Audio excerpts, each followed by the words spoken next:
Cramer rule से इस equation को सॉल्व करनी है। हमने इससे पहले आपको क्रैमर रूल्स 2 इक्वेशन को सॉल्व करना सिखाया था। अब हम आपको सिखाएंगे 3 जो है इक्वेशन को। कॉन्सेप्ट मैंने अभी आपको बताए थे कि किस तरीके से क्रैमर रूल्स अप्लाई होता है 3/3 पे, यानी कि 3 इक्वेशन है ना, इस वजह से मैं कहता हूँ 3/3। तो क्रैमर रूल होता क्या है बाय क्रैमर रूल्स? तो अगर क्रैमर रूल्स अप्लाई करते हैं तो हमें वेरिएबल जो है x, अगर यहाँ कितने वेरिएबल हैं x, y एंड z, तो x का कैसे निकलेगा dx ओवर d, y कैसे निकलेगा dy ओवर d, और z कैसे निकलेगा dz ओवर d। तो इसका मतलब क्या हुआ, हमने डिटरमिनेंट ऑफ x निकालना है, डिटरमिनेंट निकालना है, ये निकालना है और ये तो सबसे पहले हम निकालेंगे d, निकालेंगे d की वैल्यू निकालेंगे। d कैसे निकलेगा? d का मतलब होता है कि डिटरमिनेंट ऑफ कोफिशिएंट। अच्छा, यहाँ पर देख लें, ये इक्वेशन जो है वो स्टैंडर्ड फॉर्म में होनी चाहिए, यानी कि ये हमेशा ऑर्डर में चाहिए। ऑर्डर क्या है? x y z। अगर वेरिएबल सेम नहीं, अब ये ज़रूरी नहीं कि y पहले आ जाए फिर बाद में x आ जाए, ऐसा भी हो सकता है, लेकिन जो तरतीब होगी, जो ऑर्डर होगा वो सेम होगा। और जो आपके राइट साइड पे हमेशा क्या होंगे? कांस्टेंट वैल्यू होंगी। और एग्जाम में अगर नहीं है, you should arrange in this standard form. तो ये स्टैंडर्ड फॉर्म है, देखिए X Y Z and constant. तो सबसे पहले हम क्या निकालना चाह रहे हैं? सबसे पहले हम निकालने जा रहे हैं डी, यानी कि डिटरमिनेंट ऑफ कोफिशिएंट। तो वो क्या हमारे पास है? वो d is equal to coefficient. तो कोफिशिएंट क्या कहलाते हैं? वेरिएबल के साथ जो नंबर मल्टीप्लाई होता है वो कोफिशिएंट कहलाते हैं। तो ये है, उसका क्या है? 1 है, और ये क्या है? 3 है, और ये क्या है? 2। आपके डिटरमिनेंट की क्या सी आती है? रॉस होती हैं, और क्या होती है उसमें? कॉलम होते हैं। तो देखिए ये हो गया ना, ये एक रॉ हो गई, ये रॉ हो गई, ये रॉ हो गई, और कॉलम क्या हो गई? ये कॉलम हो गए, ये कॉलम हो गए, और ये कॉलम हो गए। तो ये देखिए कॉलम बन गया ना एक। तो 1 3 एंड 2, 1 3 एंड 2। अब ये क्या है इसका? 2 4 एंड 5, 2 4 एंड 5। साइन किस किस के थे? वो साइन का रखना है, प्लस है, इनके साथ है प्लस। अगर माइनस होता तो आप क्या लिखते हैं? इसको माइनस लिखते। तो यहाँ क्या आएगा? 3 2 4, 3 2 एंड 4। ये तो आपने लिख ली, क्या लिख ली? ये आपने लिख लिया है कोफिशिएंट का डिटरमिनेंट। अब इसको करना है, ये है 3/3 की, और 3/3 में थोड़ा सा आपको कॉम्प्लिकेटेड होता है। कैसे करते हैं?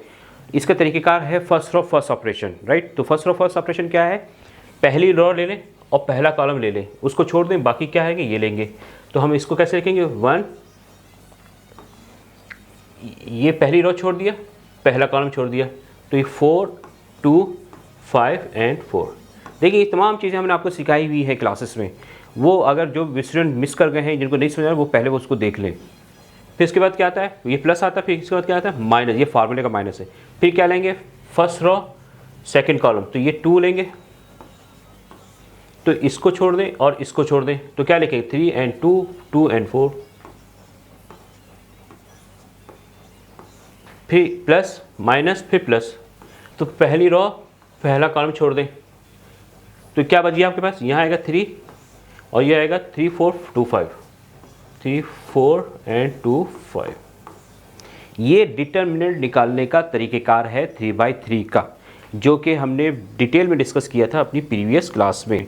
तो ये हो जाएगा 4 4 16 हो जाएगा, 5 2 10 हो जाएगा 10, और बीच में क्या आएगा? माइनस का निशान। फिर -2, 3 4 12, 2 को 2 से मल्टीप्लाई किया, 4 माइनस, इसमें माइनस बीच में आता है ना, फिर +3, तो 3 5 15, और ये हो जाएगा। इसको डायरेक्टली करें, इसको हमने सॉल्व किया, और सॉल्व करने के बाद इसका जो डिटरमिनेंट आया नंबर क्या है? 11, जो इज़ नॉट इक्वल टू 0। तो हम इसको आगे करेंगे, ये ज़रूर देख लिया करें कि ये 0 नहीं होनी चाहिए। अब हम इसी तरह से क्या मालूम करेंगे? हम मालूम करेंगे आपके पास dx। तो dx हम मालूम करते हैं, कैसे डिटरमिनेंट लिखेंगे? आपको बताया था कि जो वेरिएबल है उसका डिटरमिनेंट, उसका कोफिशिएंट नहीं आएगा, बाकी तमाम आएंगे। तो x जो है वेरिएबल है किसका? a कोफिशिएंट का, तो ये a की लाइन है, तो इसको छोड़ दें, बाकी ये लिखेंगे, ये लिखेंगे और ये लिखेंगे। लेकिन जो इनकी सीक्वेंस होगी वो सेम होगी, तो a की जगह पर a ही आएगी, ये a की जगह है। पहला जो कॉलम है वो, ये पहला फर्स्ट कॉलम है ना, तो फर्स्ट कॉलम किसका है? a का है, सेकंड कॉलम किसका है? b का, और थर्ड कॉलम किसका है? वो c का है। तो जो कॉलम है, जो एक वेरिएबल है, उसका कोफिशिएंट छोड़ दें। तो यहाँ पर इसको छोड़ देंगे तो क्या लिखेंगे? 2, यहाँ क्या आएगा? 4, और ये क्या आएगा? 5। अब यहाँ क्या होगा? 3 2 4, 3 2 4। तो हमने क्या बताया था कि जो वेरिएबल है उसका कोफिशिएंट छोड़ देंगे तो उसकी जगह कौन आएगा, उसकी जगह ये कांस्टेंट वैल्यू लेंगी। तो 799 ये आपके पास आ गए। अब इनको इवेल्युएट करें, फर्स्ट रॉ फर्स्ट कॉलम छोड़ दें तो क्या बचेगा, 7 तो 4 2 बचेगा और क्या है 5 4 बचेगा। ये प्लस था, फिर ये क्या आएगा फार्मूले का माइनस। कैसे चलता है ये, प्लस माइनस। फिर अब क्या लेंगे, ये लेंगे फर्स्ट रॉ सेकंड कॉलम। तो फर्स्ट रॉ सेकंड कॉलम का ये सबसे पहला एलिमेंट क्या है, 2 है, ये लिया 9 and 2 9 and 4। फिर फार्मूले का प्लस, फिर फर्स्ट रॉ थर्ड कॉलम, तो ये इसका क्या नंबर है, 3 है, तो 9 4 9 5 9 4 and 9 5। अब इनको करें, इन सब को जो है सॉल्व किया तो क्या आपके पास आया 33। ये आपके पास आ गया dx। तो dx की वैल्यू आपने निकाल ली। अब हम निकालेंगे dy एंड dz। dy का मतलब होगा कि जो वेरिएबल है उसका कोफिशिएंट छोड़ दें। तो वेरिएबल इसका क्या है, y है, तो ये छोड़ देंगे, तो ये अपनी जगह पर आएगा, ये अपनी जगह पर आएगा, और ये जब छोड़ देंगे इसका नहीं लिखेंगे तो इसकी जगह कौन आएगा, इसी का ये आएगा। तो हम लिखते हैं 1 1 3 2 1 3 2, ये इसकी छोड़ देंगे, इसकी जगह क्या है 799 और ये z तो अपनी जगह पे आएगा, ये आ गया आपके पास। अब इसका इवेल्युएट करें तो फर्स्ट रॉ फर्स्ट कॉलम, तो ये 1 आया, ये इसको छोड़ दिया और इसको छोड़ दिया और इसको छोड़ दिया, तो क्या बचा 9 2 9 4 9 2 9 4। फिर इसी तरह से साइन आएगा माइनस का, फिर ये, तो फर्स्ट रॉ सेकंड कॉलम, ये छोड़ देंगे ये छोड़ देंगे, तो क्या आएगा आपके पास 7, तो ये बचा आपके पास 3 2 2 4 3 2 2 4, फिर प्लस, फिर ये आएगा 3, इसको छोड़ देंगे इसको छोड़ देंगे, क्या बचेगा 3 9 और 2 9 3 9 और 2 9। तो ये इससे मल्टीप्लाई होगा, ये इससे मल्टीप्लाई होगा, ये इससे मल्टीप्लाई होगा।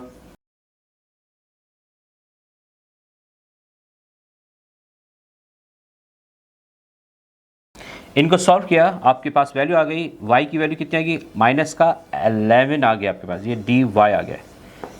तो आपने dx निकाल लिया और dy निकाल लिया। अब लास्ट है वो क्या है, dz निकालेंगे। अब हमने क्या मालूम करना है, अब हमने मालूम करना है dz का मतलब होता है डिटरमिनेंट ऑफ z।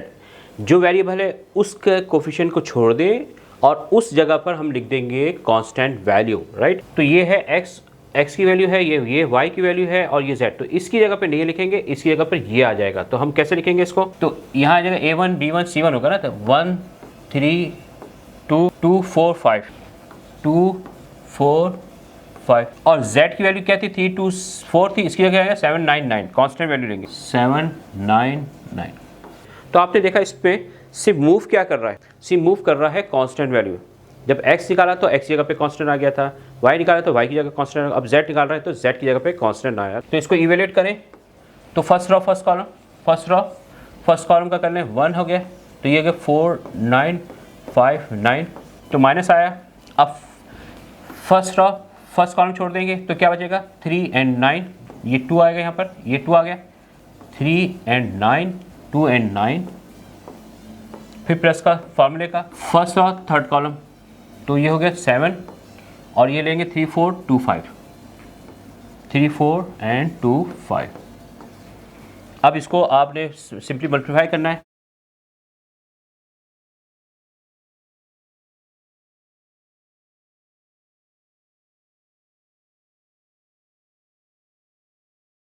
इनको सॉल्व किया तो आपके पास dz की जो वैल्यू आ गई है वो 22।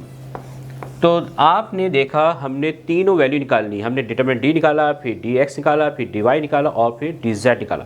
तो अब हम जो है अपना x और yz की वैल्यू को निकाल सकते हैं। वो क्या है हमारे पास, हम यहाँ लिख देते हैं। x की वैल्यू कैसे निकलती है, वो होती है dx ओवर d, राइट। तो dx कैसे निकाला, dx और d की वैल्यू क्या निकाली आपने, d आपने निकाला था 11, dx निकाला 33, dx कितना निकाला 33 और d कितना निकाला 11। तो इसकी वैल्यू प्लेस करें तो 33 dx और d, तो ये कितना आ गया आपके पास 3, x की वैल्यू आ गई 1 3। इसी तरह से हम किसकी निकालेंगे, y की वैल्यू निकालेंगे। तो y क्या है dy ओवर d, और dy आपके पास क्या है, dy की वैल्यू कितनी, माइनस का 11, तो dy है माइनस का 11 और d कितना है 11, तो कितनी आएगी, इसको कैंसिल किया तो कितना आया, माइनस का 1।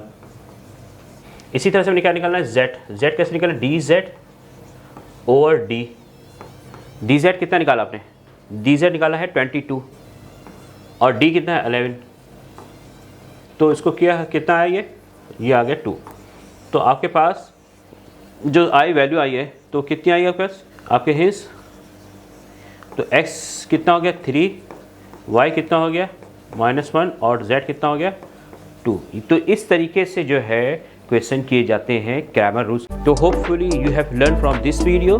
तो subscribe the channel, like the video and comment.